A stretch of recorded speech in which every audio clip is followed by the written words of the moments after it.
visions through my dreams, seeing myself swimming in the universe.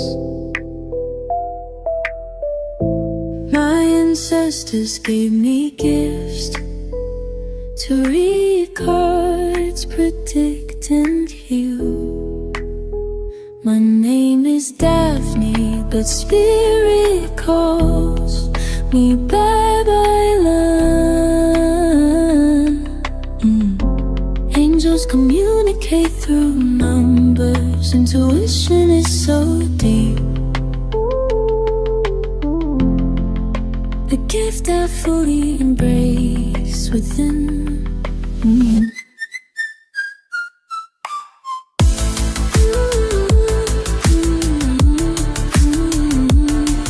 Hi everyone! Welcome po sa inyong in-depth reading. And this is what we called almost personal reading. Well, sometimes, sinasabi ng iba, this is their personal reading. So, take it what it is. You may resonate with it. You may not. No? So, leave what's not.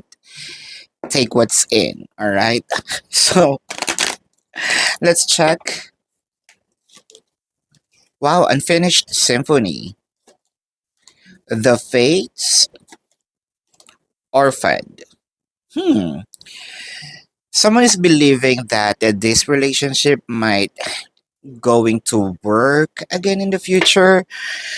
I feel like someone also believes that there is a chance in this relationship. Is this really a relationship or relationship na to, no? Kasi I feel like someone was being left out ng walang paalam, so someone probably might be ghosted by someone. It can be you, it could be your person, baka ikaw na rin yun ng iwan. But one thing's for sure, let's check here who's who. Dahil the Unfinished Symphony, parang, is it gonna be a mirrored energy that binigyan ko lang ng lesson, no, si person, but I'm going to come back. Parang sinisindak or what have you. Kasi the fates in here. So here's the thing. So someone here probably left the other person, walked away, and then parang siguro sinabi, come what may, no, whatever happens, happens. Kung magiging kami uli. Another song na naman. At ano yun yung Kung Tayo, no? Anong kanta yun? Kung Tayo. Basta kung tayo talaga. Ayun. Wag na nating kung tayo talaga. At bawal kasi kumanta. I feel like magkakaroon ako ng ang tawag doon, copyright. Anyway, with the 8 of Pentacles, the Magician. Alam mo, ang solusyon lang kasi dito agad, solusyon na agad, so tatapusin na natin to. Just kidding. Ang solusyon dito is to actually work on the connection eh. So parang tinamad na, nagkatamaran na. Ganun ba ka-complacent itong relationship na ito? So this is more than pataasan ng ego, pataasan ng ihe, kung sino ba. I feel like meron na rin kasing tinamad for some reason, no? Siguro part nito yung kasi meron na talagang surrender eh, no? Sinurrender ko na itong relationship. Hindi naman sinasarado ko, sinurrender ko lang, no? Kung if we're going to bump with each other in the future, so be it, no? With the 3 of Swords, the 6 of Wands, and the 10 of Wands.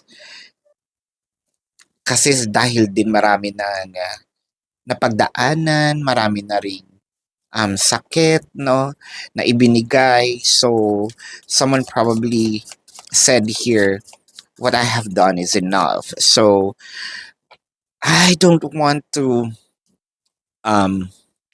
yung matuyot ako, no? So someone here also felt like nalosyang ako. I don't look like actually, no. I don't look like me anymore. So someone just probably found out, no, na eto na ba ako ngayon? Nakaharap sa salamin, tinatanong, ah, parang parang hindi ko siya kilala. Parang tumanda, what have you, no? With the Justice, the Seven of Wands, and the Two of Pentacles. So noon pa lang meron ng somehow doubt dito sa relationship. Noon pa lang meron ng somewhat doubt sa itsura ni person. Hindi naman yung pangit, no? Kasi parang meron ditong nudge na sinasabi, si person medyo may pagka-player. O si person medyo may pagka, sasaktan ka niyan. But, someone still took the risk. Is it worthy to take the risk? To take that risk rather? Well, the Justice card is there at some point. Hindi naman natin pwede sabihin na sobrang pasakit talaga yung naramdaman mo, lalo na at first ginusto mo rin naman siya, so somewhat, that person brings you joy, the experience brings you joy with the Two of Wands, the Nine of Wands, and the Two of Swords. Pero kasi para kasi na-foresee mo na somewhat may pagka hindi ito magtatagal, somewhat alam ko magkakaproblema ako, so probably you didn't listen to your intuition, no? Hindi ka praning nung time na yon, hindi ka napapraning nung time na yon, no? Siguro din kasi sinasabi mo sa sarili mo, no, baka naman kasi ang dumi lang ng isip ko, baka kasi masyado ako nag-iisip ng negative, no? Sige, tuloy ko pa rin yan.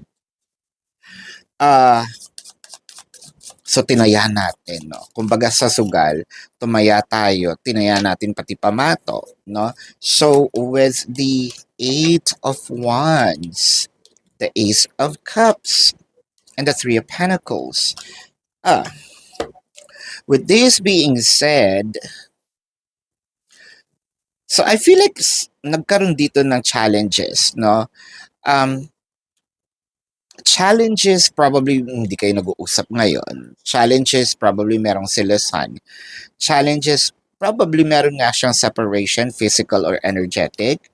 The Eight of Wands in here, someone's going to communicate about the emotions. So parang ipapaalala ba ito na I think that this is also through post na meron siyang pinopost about doon sa mga experiences niya sa'yo. Hindi ka man nakatag, hindi man naka-mention ang pangalan mo, pero those posts are for you. At alam mo yon, no?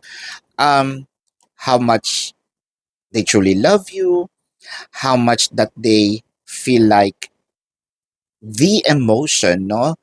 Ngayong kanila na-appreciate. The Three of Pentacles kasi here is more of thinking. Ngayon na nila napag-aralan, ngayon na nila na-realize. So, ang mga post na ito ay para sa iyo. Hindi yan ang laban. Hindi ang laban na iyon ay para sa iyo. Ang post na iyon ay para sa iyo.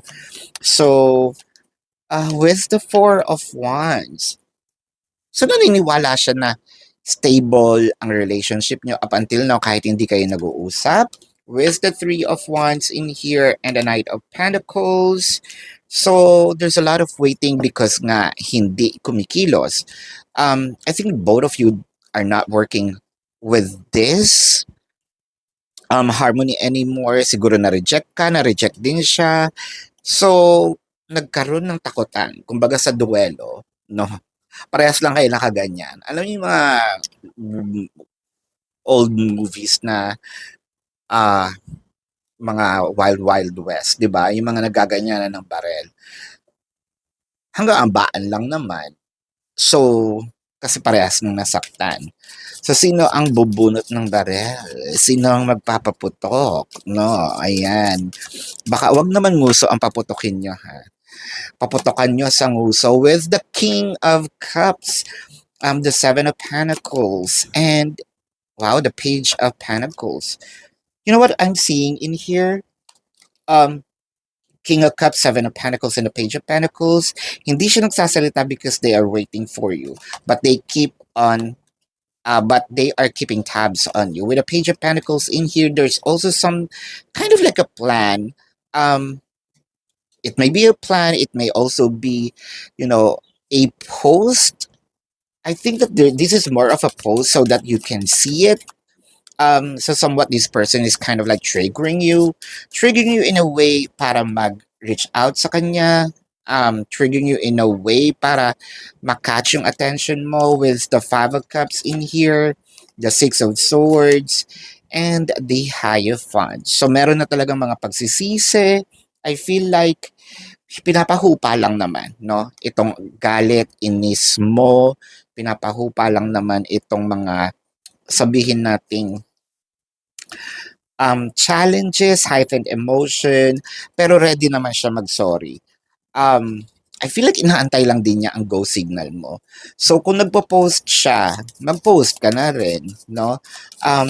Na you're open. Again, if you are willing for this person to come back into your life, if not, then don't post, di ba? Let's check here, no? What is the foreseeable outcome? The Two of Cups, the Full card, and the Wheel of Fortune. So, someone is going to take the risk kung sino ang mas bata, no? With the Two of Cups, with love, emotion offers, and I feel like the emotion is much deeper, no?